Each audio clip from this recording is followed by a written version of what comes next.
Ang ining nga balita ang ginadulong sa inyo sang Pure C, ang alkaline base nga vitamin C, hindi acidic, marami sa immune system. Ang Pure C, ang marami kombinaron sa DTX 500 capsule.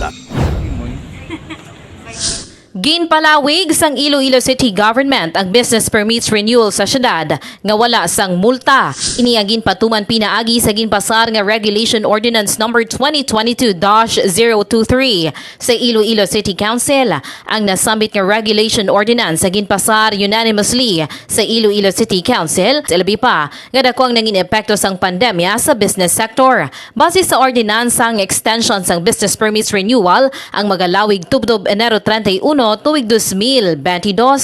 Report nagikan sa Iloilo City Hall. Ini si Kabanderang Alex Escalante. Nagabandera sang matudtod nga serbisyo publiko kag kalingawan sa Iloilo. Radyo Bandera.